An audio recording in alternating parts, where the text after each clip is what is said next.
So over the years, I have bought quite a few Sims 4 packs, but I can't say that I've always been happy with my purchase. So here are the Sims 4 stuff packs, game packs, and expansion packs that I regret buying. So let's start with the very first pack that we got for this game, which is luxury party stuff. So the main reason that I regret buying this pack is because it barely has any stuff in it. This is all the furniture we got, which is barely anything, and on top of that, I don't even really like it all that much. I don't understand the glowing furniture. Can someone please explain to me why there's glowing furniture? Of course, there's also some Creative Sim items in this pack, but overall there just isn't that big of a collection in this one. So the next stuff pack that I regret buying is Spooky Stuff Pack. So this one definitely has a lot more stuff in it, but I don't really like the theming of this pack.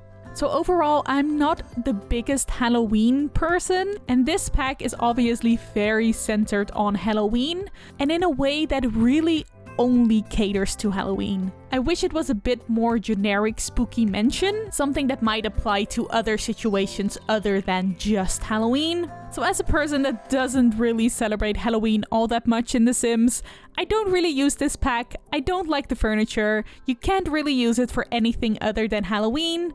Same with the Creative Sim items, the costumes. Some of them are cute, but I don't really throw costume parties all that much.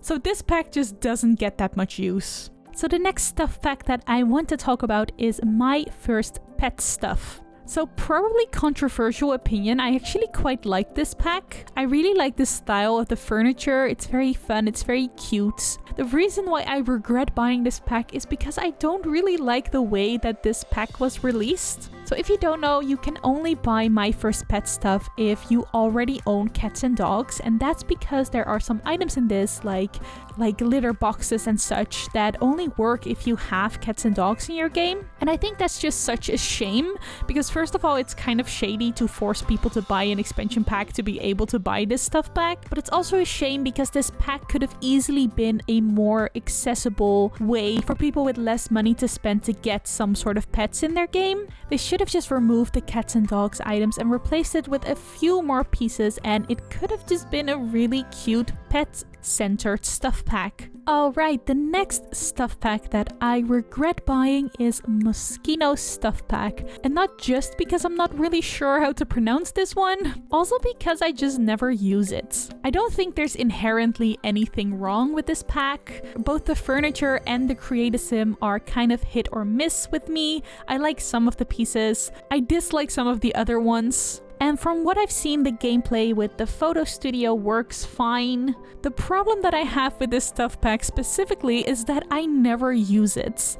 I have never once in my entire career of playing The Sims 4 ever used the photo studio. So I don't really know why I bought it. Moving on to game packs. Strangerville. I have several issues with Strangerville. First of all, the furniture is awful. I can say with confidence that I dislike about 95% of the furniture that's in this pack. It only really works if you're building some sort of apocalyptic bunker, which I don't really tend to do, ever really. Then Strangerville also comes with a world, which is probably one of the most underwhelming worlds that we have in The Sims. It honestly just reminds me of Oasis Springs, and I didn't really need another deserty type area in the game. So if you don't know, Strangerville comes with a story. It's kind of the main selling feature of this pack. There's an entire story to play through, and I have a confession to make. I never finished playing the Strangerville story. I definitely started playing the story. I got maybe like halfway through, and then I found it really repetitive, kind of boring. The gameplay just wasn't intriguing to me, to the point where I just stopped playing and never continued. So yes, I definitely regret buying Strangerville. The only thing I really don't have a problem with in this pack are the Creative Sim items. There are actually quite a few items in this that I enjoy and that I use quite often, but I definitely shouldn't have bought an entire game pack just for the Creative Sim items. Alright, so next on my list is Get Famous. So first of all, the furniture is a bit of a hit or miss. There's definitely some furniture pieces that do get a lot of use, but there's also this very specific style with a lot of gold meant to look very rich, but to me it kind of just looks cheap. So I'd say I like maybe 50% of the furniture in this pack. The creative items are great though, especially if you're looking for good formal wear. This pack is great for that. Then Get Famous also comes with a world, and it's definitely one of my least favorites.